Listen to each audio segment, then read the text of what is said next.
The elderly veteran's hands trembled as he positioned the jack beneath his conversion van's frame, his prosthetic left leg gleaming in the August sun like polished aluminum. He didn't know who was about to stop for him. He had no idea that the woman pulling her sedan onto the shoulder of Highway 24 had spent 6 years erasing herself from every database, every record, every official acknowledgement that Captain Megan O'Brien had ever existed. Traffic rushed past at 70 miles per hour, 18 inches from his wheelchair, and nobody was slowing down. Nobody was stopping. Then she did. Megan stepped from her nursing shift at Seattle General, still wearing her scrubs, the pale blue ones with the small tear at the pocket from where she'd caught it on a monitor stand during a double shift that morning. The August heat shimmered off the asphalt in waves, radiating up from the pavement at 94 degrees, and she didn't hesitate. Her sedan door closed with a solid click, and she moved toward the veteran with the same calm precision she used when walking into a room where someone was coding. No rush. No panic. Just presence. The veteran looked up, startled, as she knelt beside the jack without asking permission. His name was printed on a Veterans for Dignity sticker on his wheelchair's frame. Frank Torres. 73 years old. His hand shook as he gripped the tire iron, not from age, but from the sympathetic response his nervous system was having to stress, the same hyperarousal Megan recognized from the trauma survivors she'd treated for 15 years. She'd seen it in soldiers at Walter Reed. She'd seen it in herself, once, when she could still see herself in mirrors without lying about what she was. "I can manage," Frank said, his voice tight with pride and something else, embarrassment, maybe, or the particular shame of needing help in public. His jaw clenched as he tried to angle the jack. The metal groaned. The base wasn't positioned correctly. At this angle, when he lifted, the van would shift sideways instead of up, and the whole thing would come down on his leg. On his remaining leg. "I know you can," Megan replied, her voice even, measured.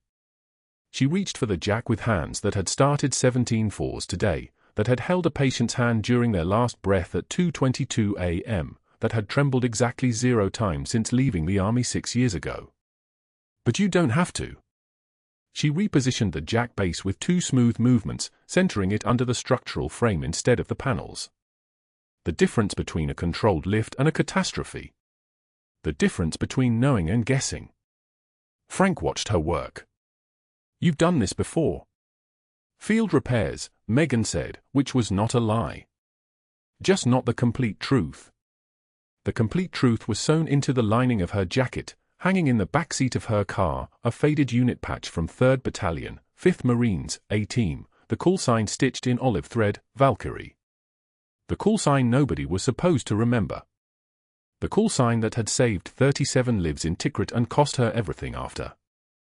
She was about to lift the jack handle when the sound reached them first, the crackle of a police radio, the distinctive wail of the siren cutting off mid-blare, and the flash of red and blue lights washing across Frank's wheelchair.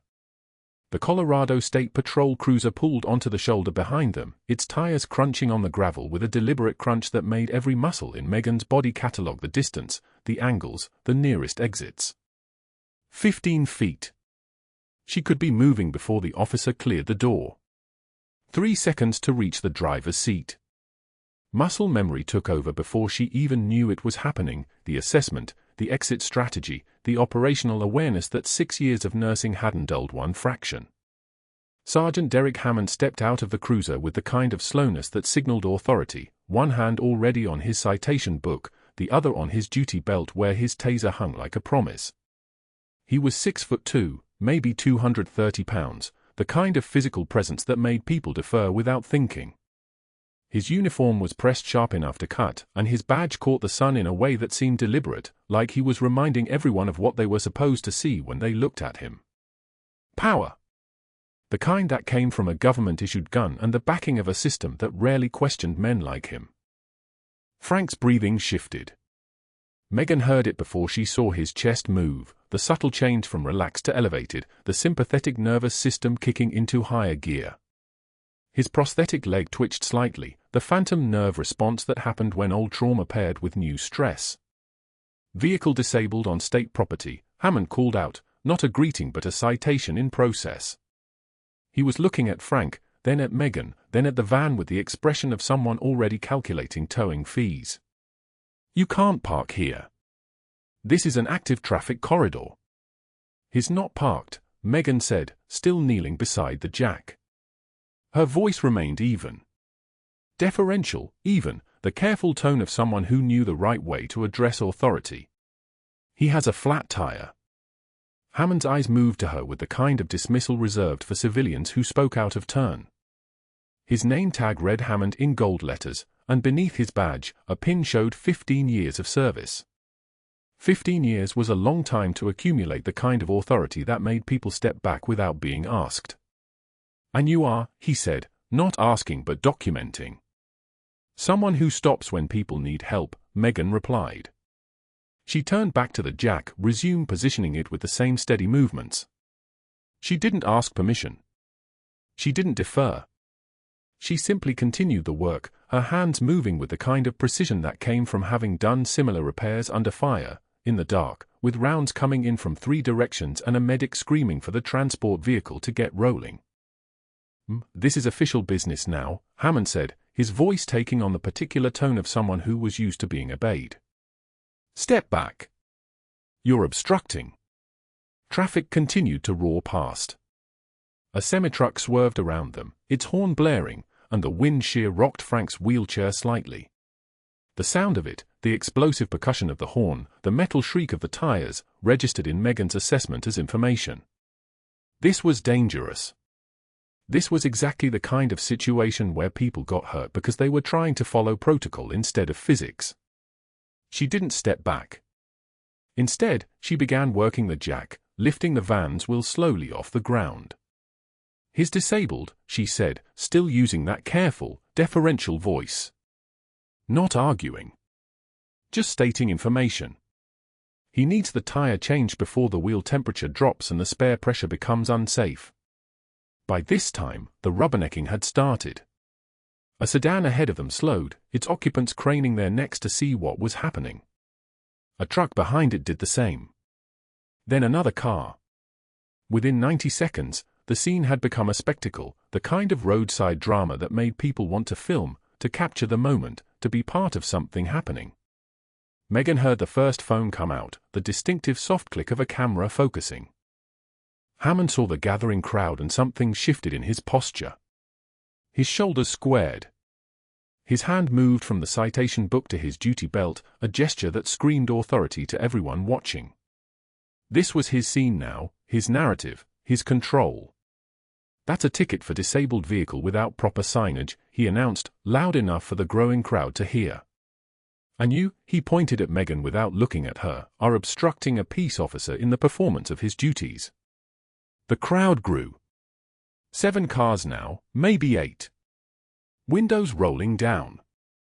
Someone laughing from the cab of a pickup truck. A young woman pointing her phone, definitely recording. The fluorescent glare of the August sun reflected off the screens, and Megan felt the weight of being watched the way she hadn't felt it in 6 years, the sensation of being seen, analyzed, judged by strangers who had no context for who she was or what she was doing. Frank's breathing was worse now.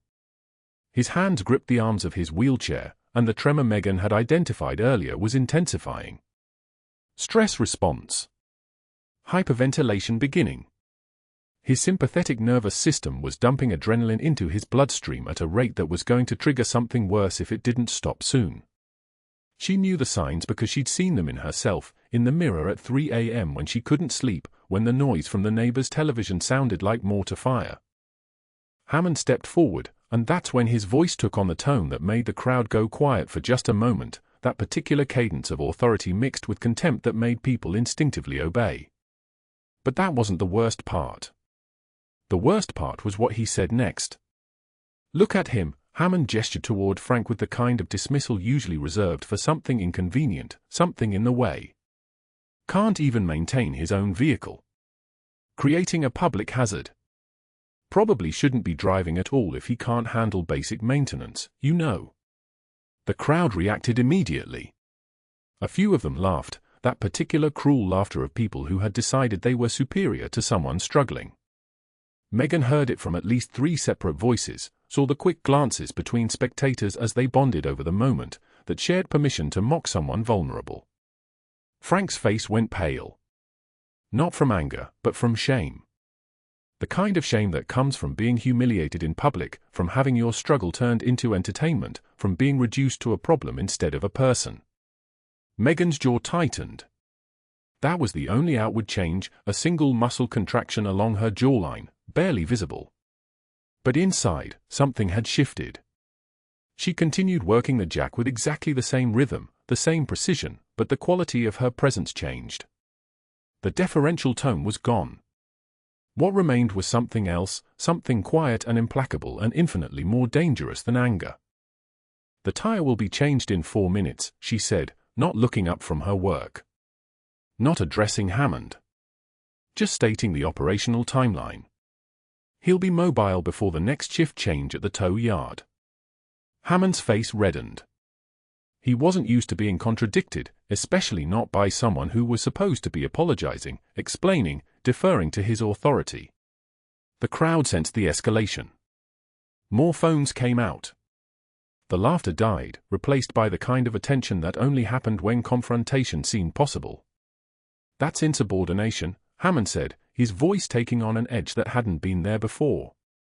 "I could cite you for that right now." "For changing a tire?" Megan finally looked up at him, and in that moment, something passed across her face, not an expression exactly, but the absence of one. A flatness that made her eyes look like someone had turned off all the lights behind them. "Go ahead." The sound of his citation book being opened was loud in the suddenly quiet moment. The crowd held its breath. The highway traffic continued to roar past, indifferent to this small human drama playing out on its shoulder, but everything at ground level had narrowed to this single point, to Hammond trying to assert authority over someone who had stopped acknowledging it as valid about 30 seconds ago. Hammond's shadow fell across Frank Torres like a closing door. "Sir, you're creating a traffic hazard," he announced, loud enough for the passing cars to hear. Several slowed, windows rolling down, phones appearing to record the scene. Hammond's uniform caught the afternoon light, all pressed creases and polished badge, the kind of authority that made people obey without thinking. "I need to impound this vehicle unless you can immediately resolve this situation." Frank tried to explain about the blowout, but his words came in gasps, stress affecting his breathing now. The tremor in his hands had gotten worse since Hammond arrived, not fear, but the physiological response of a man whose body remembered what authority figures could do to you when you were vulnerable and alone on the side of a road with nowhere to run. Hammond cut him off with a gesture that erased the veteran's words from the air. A public menace who can't handle basic vehicle maintenance shouldn't be on the road. He said it with clinical disgust, the tone of a man documenting a problem for a report. Then he turned to the small crowd gathering on the shoulder, a family in an SUV, 2 teenagers filming, a trucker who'd pulled over to watch. "Folks, this is what happens when people don't know their limitations." Someone in the crowd laughed. Hammond smirked, and that smirk told you everything. He had an audience, and he was going to use it. Megan continued working the jack, her hands absolutely steady, her face expressionless as carved stone. She didn't react to the laughter, didn't flinch at the phones pointed at her, didn't acknowledge Hammond's presence at all. Just positioned the jack with mechanical precision, turned the handle, lifted the vehicle's weight. The metal groaned under the strain. Hammond noticed her for the first time, really noticed her, the way a dog notices movement it hadn't registered before. "And who are you, exactly?" His tone shifted, picking up the edge that came when he realized there was another player on his stage. She looked up, her face still composed, her eyes meeting his without apology or deference. "A nurse." "I'm changing his tire." Hammond's lip curled like something had left a bad taste in his mouth. "A nurse." "Of course. Some bleeding heart who thinks she's helping." He raised his voice for the crowd, performance mode activated now, his words shaped for maximum distance and impact. "You need to step away from the vehicle. You're interfering with official duties." Megan didn't move. Her fingers repositioned the jack, lifted it another inch, then another. The spare tire sat on the ground beside her, waiting. The sound of traffic continued to roar past on the highway, 18-wheelers and sedans and the white noise of the interstate, indifferent to this drama playing out on its shoulder. Hammond stepped closer, his boot inches from her hand, close enough that she could smell the gun oil and coffee on him. "I said step away, or you'll be cited for obstruction." The phones recorded everything. The teenagers laughed, one of them muttering, "Karen Nurse thinks she's a hero," loud enough to carry. The family in the SUV watched from behind their windshield, fascinated and horrified in equal measure. Hammond pulled out his radio, and that's when his power structure became visible. "Unit 12 to dispatch, we've got a civilian interference situation at mile marker 247. I'm going to need the towing unit standing by. My brother-in-law just secured that contract with the county. Make sure the impound fees get processed correctly." He said it matter-of-factly, like he was discussing the weather, but the veteran heard it. Frank's face went grey, greyer than the exhaustion already made it. The implication hung in the air like exhaust fumes. The truck was going to be impounded regardless of whether Megan finished the tire, and Hammond was going to profit from it. Megan removed the flat tire, her expression unchanged, though her jaw muscles flexed once. The trembling wasn't fear, it was restraint, coiled energy held behind a gate. She was still now in a way that suggested tremendous effort, like a person standing at the edge of a cliff who decided to step back. Hammond leaned down, his voice dripping condescension like honey laced with poison. "Nurse Nightingale here thinks she knows better than law enforcement. When you get arrested for this little stunt, try explaining to the judge why you couldn't stay in your lane." The crowd watched, some filming, some sneering, everyone complicit in the spectacle because participation was easier than resistance. Megan reached for the spare tire, said nothing.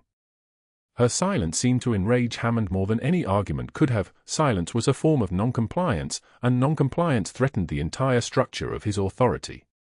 What? No clever comebacks. No speeches about compassion. He turned to the crowd again, his gestures theatrical now. This is the problem with civilian do-gooders. No understanding of protocol, no respect for authority, just feelings and interference. He wrote something in his citation book, his pen moving with harsh, aggressive strokes that scored through the paper. "I'm documenting all of this. Interference, obstruction, creating additional hazards. You're going to regret pulling over." Megan tightened the last lug nut with steady hands. The wrench fit the socket with a satisfying mechanical click, the sound of something working correctly in a world that wasn't. She lowered the jack. Stood. Her scrubs had grease stains now, and her face showed nothing, absolutely nothing, the kind of calm that comes from having already survived worse than this particular moment. Hammond stepped into her space, his badge 6 inches from her face, his presence aggressive like a closed fist. "You think you're special? You think this helps him? All you've done is make my paperwork longer and his impound fees higher." The logic was circular and self-serving and absolutely transparent, but that was the point. He was demonstrating that power didn't require logic. It just required the uniform and the radio and the crowd watching to validate it. The veteran tried to thank Megan, his voice barely above a whisper, but his breathing had become labored, his chest moving wrong, the right side rising less than the left, his shoulders hiking up to compensate, his neck straining. Megan saw it instantly, the way a person trained to read bodies sees a change in syntax. The signs were there like a sentence with words missing, shallow breathing, accessory muscle use, the subtle asymmetry of a person whose lung was collapsing under pressure. "Call 911, she said to Hammond, her voice flat and calm as a runway. He didn't. "What you're going to do is step away from." She ignored him, already moving beside the wheelchair.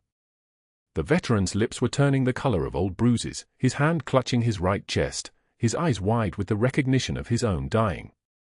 Tension pneumothorax.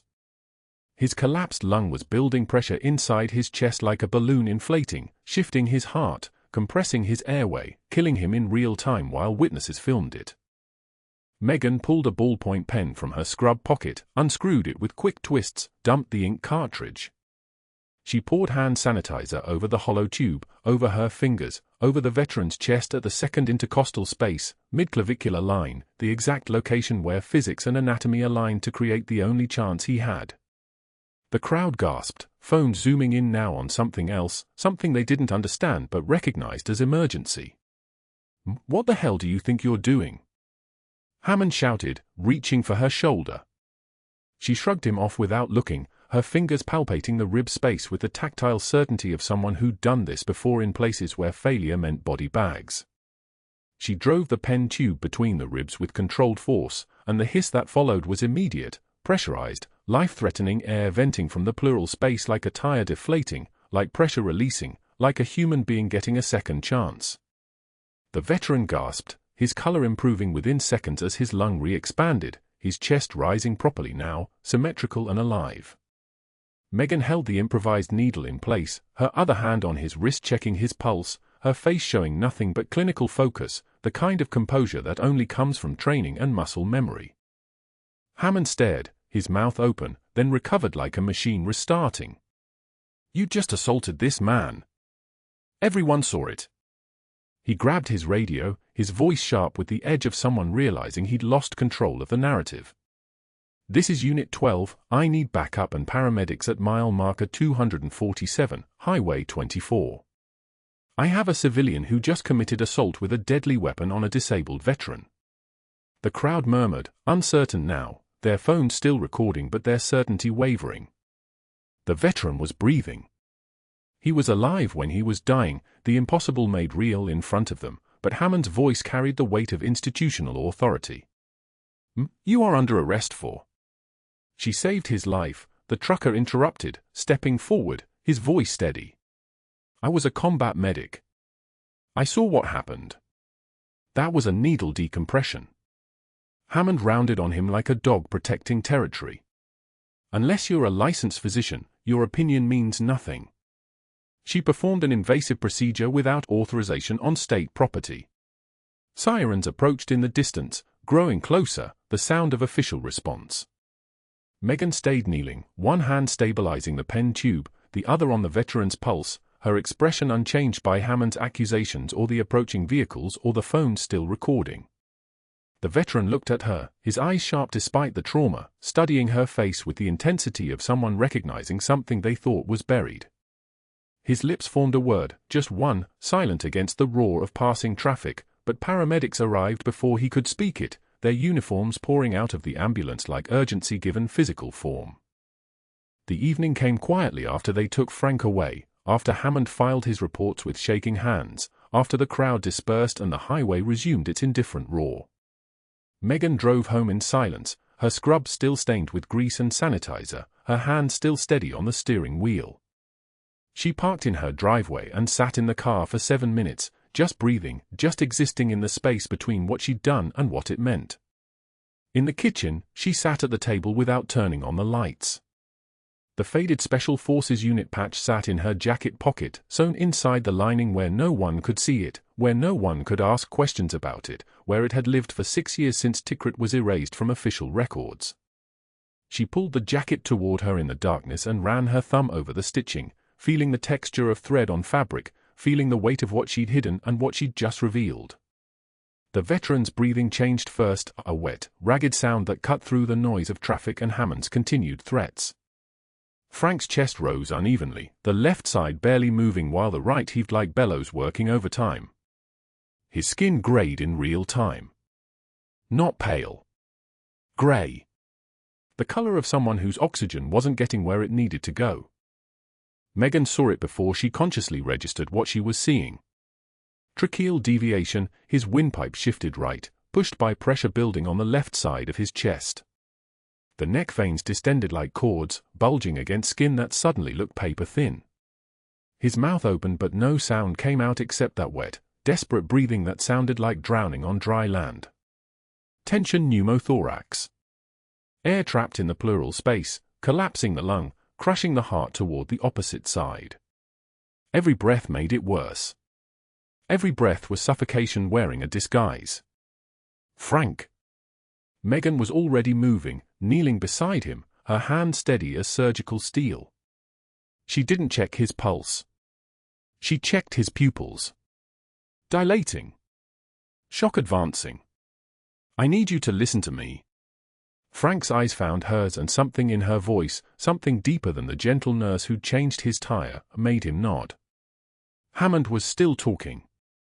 I'm documenting this interaction as a medical emergency precipitated by the subject's own negligence and the unlicensed intervention of.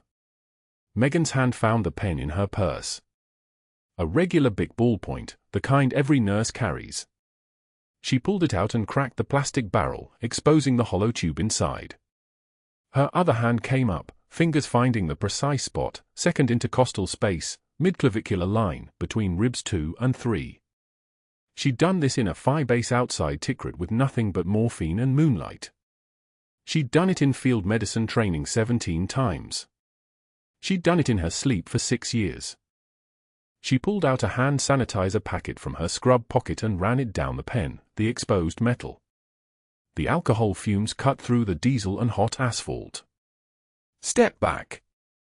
Hammond's voice cracked with something that wasn't authority. It was panic dressed up in commands. You're committing assault. I'm calling for backup. Megan didn't acknowledge him. She braced Frank's chest with her left hand, fingers finding the landmarks, counting ribs by touch the way her body had learned a lifetime ago. Her right hand positioned the hollow needle, the hollowed pen tube, perpendicular to his ribs. She'd seen soldiers die waiting for proper equipment. She'd sworn she'd never let that happen again. Breathe in deep, she said. Her voice had dropped an octave. And out. The needle went in. There was resistance, the tough membrane of the pleura, the final barrier between air and lung, and then it gave. And the sound that came out wasn't a scream or a cry. It was the hiss of air escaping under pressure, months of compressed atmosphere venting through a pen tube in a Colorado afternoon. The hiss lasted 3 seconds. Frank's shoulders sagged. His breathing hitched, caught, then deepened. The gray in his skin began retreating toward pink. His pupils stopped dilating. Oxygen sat climbing, Megan said to no one, still monitoring his vitals by sight and instinct. Breath sounds equalizing. Hammond was on his radio, his voice rapid and fractured. I need immediate assistance on Highway 24. Woman performing unauthorized medical procedures. Assault with a weapon. Possible. That was a needle decompression for a tension pneumothorax, Megan said, her voice carrying the kind of calm that comes from having already survived the worst. She pulled the pen tube free and set it on the pavement. He was going into cardiac arrest. He's not anymore. The sirens came before Hammond could respond. Not 1. 2. An ambulance and a state patrol unit, because Hammond had called both.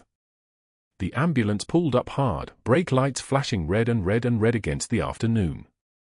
The paramedic who got out was a woman named Torres. Megan would learn her name in the next 30 seconds, and she moved with the kind of precision that said she'd seen field medicine before, maybe field medicine in another country, maybe field medicine in a context that made people understand why civilians sometimes knew more than systems did. Torres knelt beside Frank without a word to anyone. She checked his pupils, his breathing, the newly equalized rise and fall of his chest. She palpated his ribs, assessing for what Megan had done. Then she looked up at Megan with recognition sharp as a scalpel. This is textbook needle decompression, Torres said. Second intercostal. Midclavicular. Saved his life. Frank's hand reached out and grabbed Torres's arm. His voice was barely there, a whisper threaded through returned breath. He said something Megan couldn't quite hear from where she stood. Torres's eyes widened. Her gaze snapped to Megan with sudden intensity, the kind of intensity that meant the veteran had just said something that changed how she was seeing everything. Hammond stepped forward, his notebook already out.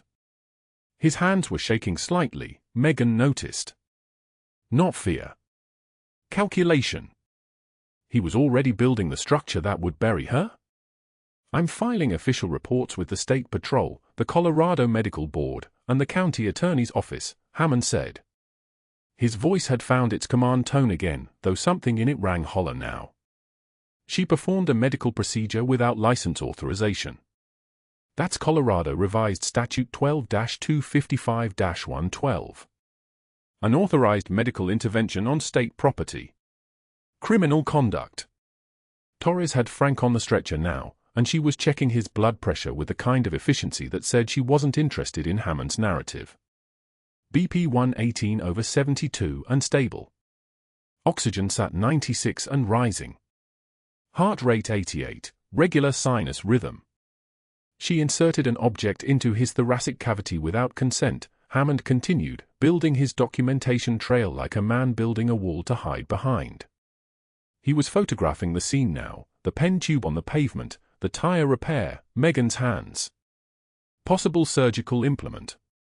Possible violation of Good Samaritan provisions. Megan watched him work. She understood what he was doing. She'd seen it before in Tikrit, people scrambling to construct authority after they'd already lost it. The crowd that had gathered to film was still filming. Their phones were pointed at Hammond now, at his trembling hands and his recitation of statutes that everyone in earshot could Google in 30 seconds and find were bullshit. This is what happens when civilians think they understand medicine, Hammond said, loud enough for the phones to hear. Feelings over protocol. Compassion over law. It's dangerous. It's illegal. It ends careers. He looked at Megan when he said that last part. Multiple authorities, he continued. State Licensing Board investigation. Colorado Bureau of Investigation for Criminal Medical Practice. County attorney will be contacted. There will be charges. Megan said nothing. She watched the paramedics load Frank into the ambulance. Torres paused before closing the doors and looked back at Megan with something that wasn't quite a nod but was definitely an acknowledgement. I need your information for my report, Hammond said, pulling out a citation form.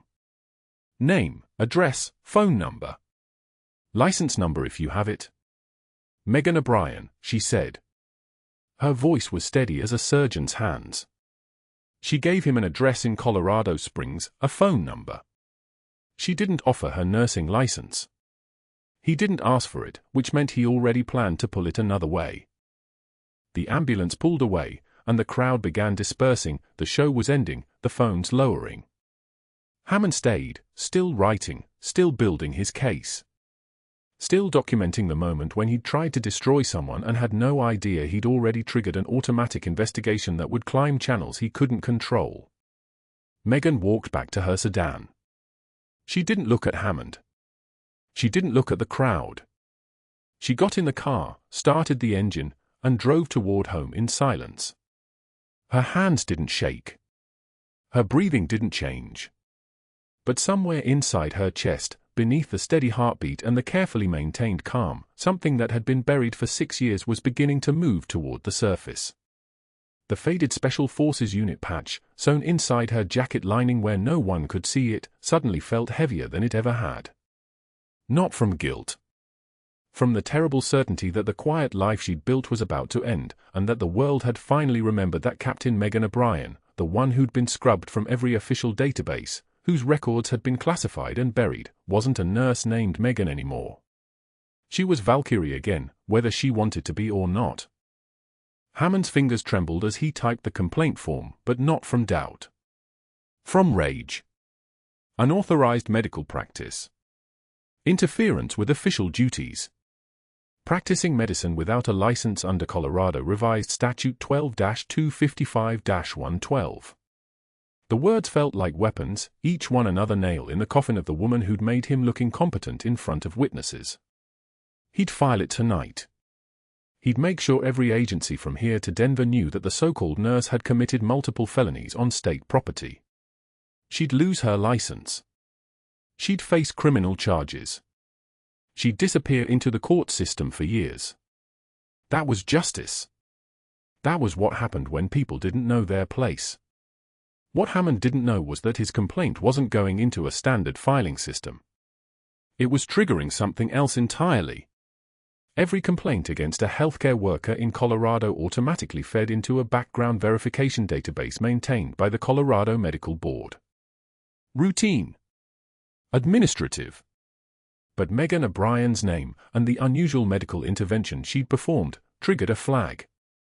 The kind of flag that required verification against military service records. Routine cross-reference. Standard procedure. Nothing more. Except the military had no record of Captain Megan O'Brien. The verification request went to Tricare databases. Nothing. Pentagon personnel files. Nothing. Social Security military service history. Nothing. Her name existed in civilian nursing directories, state licensing records, employment history at Seattle General Hospital spanning 6 years.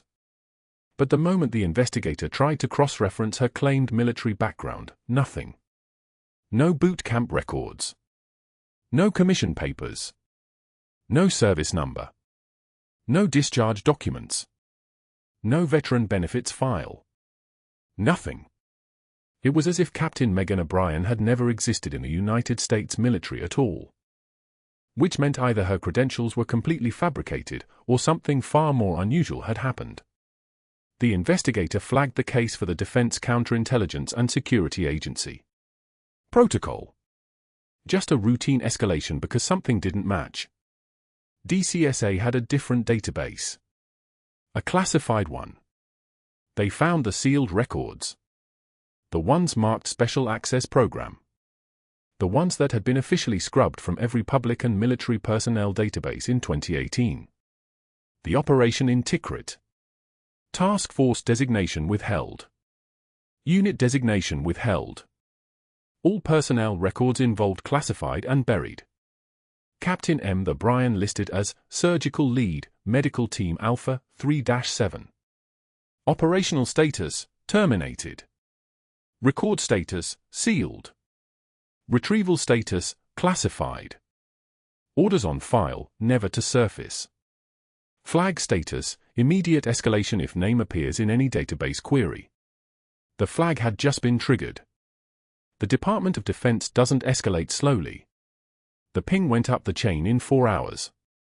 DCSA to Joint Special Operations Command to the Pentagon Special Access Programs Office to the Commanding General at Fort Carson. By the time Hammond was finishing his shift, filing his complaint at 4:17 p.m. with the satisfaction of a man who'd just weaponized paperwork, 3 separate agencies were already asking the question that would reshape everything: who was Captain Megan O'Brien, and why were her records sealed? Megan didn't know any of this yet. She pulled into her driveway at 3:27 p.m., 2 hours before Emma's school bus normally arrived, exhausted in a way that had nothing to do with physical tiredness. The kind of exhaustion that comes from knowing your life is ending and being unable to stop it. She'd driven home on autopilot, hand steady on the wheel, face blank, while her mind screamed. The hospital had called twice. The medical board had called once. Hammond had served her with the formal complaint, just handed it to her at the hospital entrance like a man delivering a bill, and she'd taken it without reading because she already knew what it said. She used her key in the lock, pushed the door open, and found Emma already inside. Emma, who should have been at Willow Canyon Elementary for another 2 hours. Emma, who was standing in the hallway with her backpack still on, dirt from recess on her knees, holding a permission slip for early pickup because of the half-day schedule Megan had written on a calendar 3 months ago and forgotten entirely. A half-day that had seemed unimportant compared to everything else breaking apart. "Mommy." Emma's voice went high with uncertainty. "Why are you home?" Megan tried to answer. The words wouldn't form. She could handle crisis. Could handle blood and dying and choices that split seconds into eternities. Could handle a state patrol sergeant threatening her with arrest. But she couldn't handle her daughter asking a simple question and knowing that the truth was impossible to speak aloud. She sank into a kitchen chair, still wearing the grease-stained scrubs from the highway. The jacket, the one with the faded unit patch sewn inside the lining, the only physical proof that Captain Megan O'Brien had ever existed outside of classified files, landed across her lap as her hand simply stopped working. Emma dropped her backpack. Her mother didn't sit at kitchen tables at 3:11 p.m. in the middle of the week. Her mother came home at 7 p.m. after night shifts, or on weekends. Her mother was always moving, always steady, always capable of handling anything that the world threw at them. Her mother didn't cry. Her mother never cried. But her mother was crying now. Silent tears, the kind that came from somewhere too deep to have a voice. Tears that ran down her cheeks while her shoulders stayed absolutely still, as if even her grief had to maintain composure. 10 years old, and Emma understood immediately that this was the worst kind of crying, the kind without sound, the kind that meant something had shattered inside. "What happened? Are you hurt?" Emma's voice trembled. She moved closer, reaching for her mother's arm. "Did someone die?" Megan shook her head but couldn't stop the tears. 6 years of maintenance, 6 years of being someone else, 6 years of keeping the line between Megan the civilian and Captain O'Brien the ghost so absolutely precise that they had never touched. And today they'd collided. Today the veteran had recognized her hands. Today Hammond had filed paperwork that would trigger investigations that would find nothing, which was exactly the problem. You couldn't be a civilian nurse with military references that didn't exist. You couldn't have a nursing license based on military training that was officially classified. You couldn't have a social security history that began in 2018 when you'd been operational since 2007. The math didn't work. The databases would find the gap, find the impossible timeline, find the absence that proved she wasn't who she claimed to be.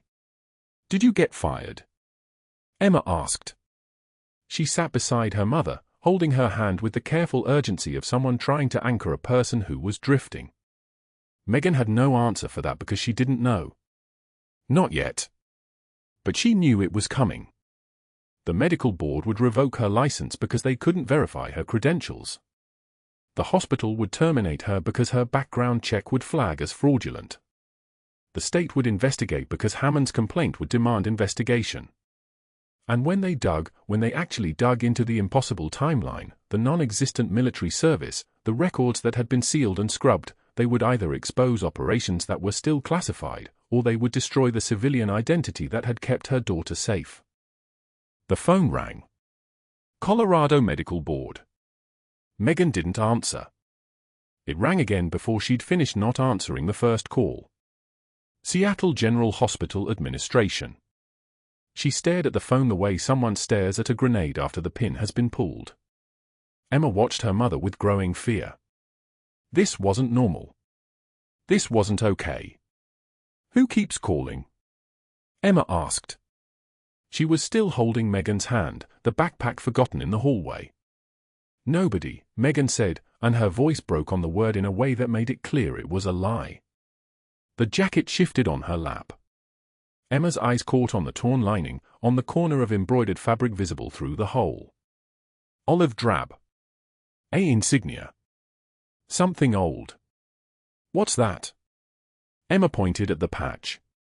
Megan's hands moved on instinct, pulling the jacket away, folding it so the patch disappeared back into the darkness where it belonged. "Nothing, baby. It's nothing." But Emma had seen her mother's face in that moment. Had seen the sudden panic, the protectiveness, the way Megan had hidden something, the way a person hides a wound that's still bleeding. Emma was 10 years old, and some things didn't require explanation. Some things just meant that her mother was terrified. That night, Megan lay awake in the dark of her bedroom, not sleeping, just listening to the silence while the phone buzzed with notifications she didn't read. Email from Colorado Medical Board. Voicemail from Seattle General. Notification from the State Licensing Board. Each one a step in the process that would tear down everything she'd built. The background investigation was already running. They would find nothing, which was the problem. They would search military databases and find no record. They would search historical records and find no deployment. They would trace her employment history backward and it would end in 2018 with paperwork that had been submitted but no proof of prior authorization. They would find the gap. The impossible gap.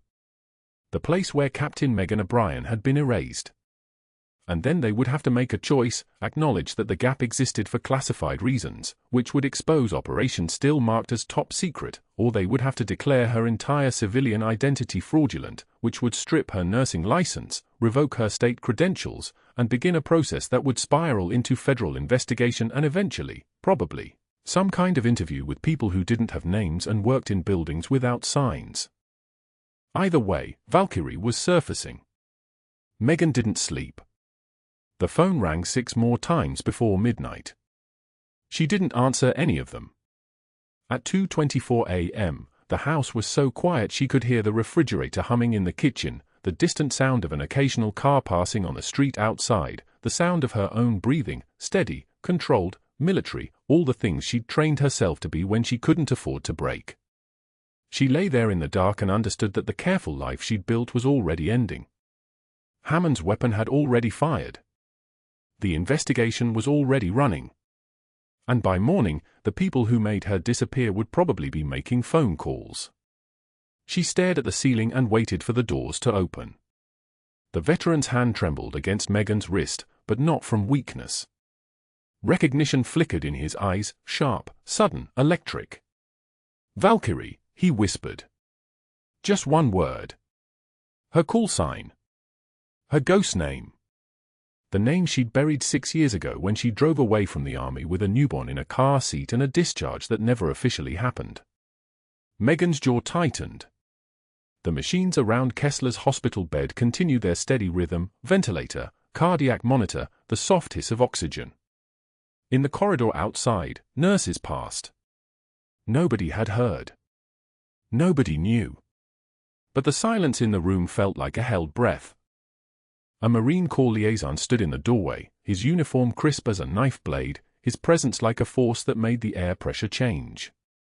He'd been conducting routine hospital visits, standard protocol for veterans. He'd overheard. Megan watched him move toward Kessler's bedside, watched his eyes narrow as he processed what he'd just heard, and understood that her invisible life had just become visible. The liaison pulled up Kessler's military file on his iPad. His voice steady, authoritative, the kind of voice that belonged to someone used to being obeyed. "You served with Captain Megan O'Brien? 3rd Battalion, Tikrit, 2017. He was already reading, already digging, already moving with the precision of someone following protocol. Phi Base Shomarin.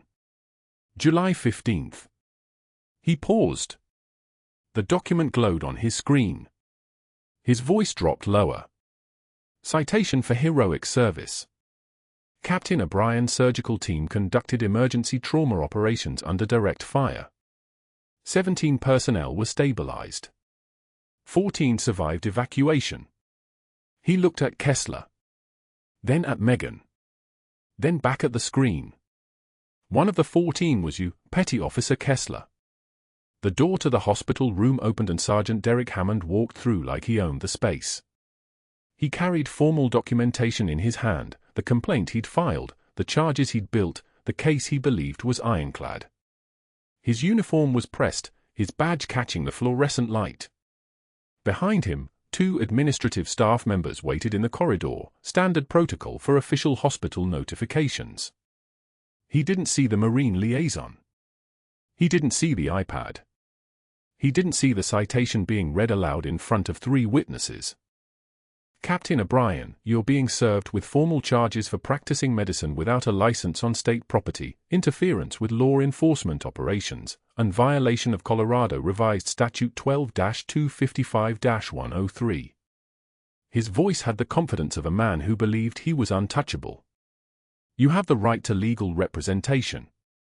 These charges will be forwarded to the Colorado Medical Board for license revocation proceedings and to the Colorado Attorney General for criminal prosecution." Megan said nothing.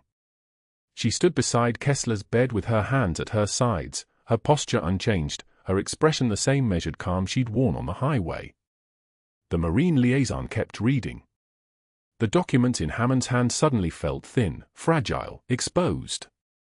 "Bronze Star," the liaison said, still reading. His voice carried the weight of each word. "Silver Star. 2 Purple Hearts." He looked up. "And a Navy Cross." The last one hung in the air like a salute. The door opened again.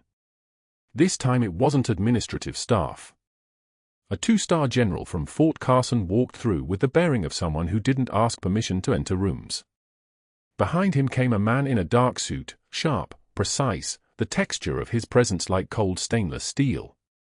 "Pentagon investigator. Agent Reeves, Defense Criminal Investigative Service. His eyes moved across the room, cataloging everything, the Marine liaison with his iPad, the documents in Hammond's hand, Megan standing motionless, Kessler in the hospital bed. Reeves held up a folder. His voice was flat, administrative, the kind of voice that delivered devastating news without inflection.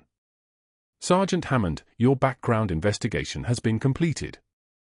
During the routine security review triggered by your complaint against Captain O'Brien, we uncovered 18 separate instances of falsified traffic citations, fraudulent towing referrals, and kickback payments totaling $43,000 over a 38-month period. Your brother-in-law's towing company received preferential treatment for 847 accident scenes. The State Patrol has been notified. Internal Affairs is conducting a parallel investigation. Your suspension is effective immediately, pending criminal referral to the Colorado Attorney General. Hammond's face changed. The confidence drained like blood from a wound. His jaw opened, closed, opened again. This is about her, he said, his voice rising. She performed illegal surgery. I have documentation, witnesses, everything. You filed a complaint against a decorated Special Forces officer whose classified military records exist at the presidential level, Reeves said. His voice didn't change. It stayed flat, administrative, final. That complaint triggered a mandatory counterintelligence review. The review examined your background for security purposes. What we found had absolutely nothing to do with Captain O'Brien. The room went silent. Not the silence of peace. The silence of a structure collapsing. Hammond's documentation, his citations, his complaint forms, his invocation of obscure statutes, all of it had been used against him. Every bureaucratic tool he'd wielded now carved into his own foundation. The machinery of law enforcement he'd trusted was grinding him to dust, but not because anyone had reversed it. It had simply pointed backward and started counting. The State Patrol Internal Affairs Division arrived within the hour. By afternoon, Hammond was formally suspended. By evening, his brother-in-law's towing company was being raided, records seized, contracts cancelled. The same documentation that Hammond had believed would destroy Megan had instead created a paper trail that destroyed him. The irony was absolute. 6 months later, Veterans Day. A hospital parking lot in Colorado Springs where Megan pulled into her usual spot, the spot she'd claimed since returning to Seattle General's emergency department, since being reinstated without apology, since her classified military records had been officially acknowledged and then resealed. She saw a white panel van marked Rocky Mountain Medical Supply, turning onto the exit ramp. No markings for law enforcement. No badge visible on the driver. No uniform. The man behind the wheel was Sergeant Derek Hammond, stripped of his title, his pension frozen, his career folded into a box he carried with him every morning. He saw her. His eyes met hers for 1 second, then he looked away and drove faster. Megan watched him go without expression, without satisfaction, without anything that could be read as emotion. At the Veterans Day ceremony, Memorial Park in Colorado Springs, Governor James Mitchell stood at the podium and told the story of the highway, the disabled veteran, the nurse who intervened. 300 people stood in November cold, breath visible, anticipation building. When he called Megan's name, when he said aloud that she was Captain Megan O'Brien, United States Army Special Forces, when the crowd stood and applauded, Emma sat 3 rows back with her grandmother and finally understood why her mother's hands moved the way they did, why her mother was quiet the way she was quiet, why there was a faded patch sewn inside that old jacket. Megan accepted the governor's public service commendation without a speech, without a smile, with the same stoic silence that had defined her on the highway and in the hospital. Just a nod. Just presence. Just Captain. Kessler wheeled himself to the microphone uninvited. This woman saved my life twice, he said, his voice carrying across the park. Once in Tikrit when I was bleeding out. Once on that highway when my lung collapsed. Both times she was attacked for it. Both times she said nothing and kept working. The crowd stood again. Emma's grandmother looked at her granddaughter and nodded slightly, as if to say, now you understand. When the ceremony ended, Emma ran to her mother, and Megan knelt down, eye level, and allowed herself the smallest smile. "Mom, they said you were a captain." Emma's voice was bright, proud, alive.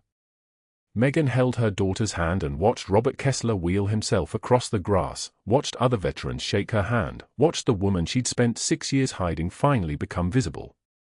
Not famous. Not celebrated. Just visible. Just present. Just enough. Someone handed Megan a microphone for a speech. She shook her head, handed it to General Vance instead. He stepped forward and spoke one line into the crowd. Sometimes the bravest warriors carry stethoscopes, not guns. The applause rolled across Memorial Park like distant thunder. Megan stood with Emma's hand in hers, her old jacket with the faded Special Forces patch now visible in the daylight, and for the first time in 6 years, she wasn't hiding anymore. Like this video if you believe in honoring those who served. If you have military in your family, past or present, we'd love to hear about it in the comments. Subscribe and let's keep going.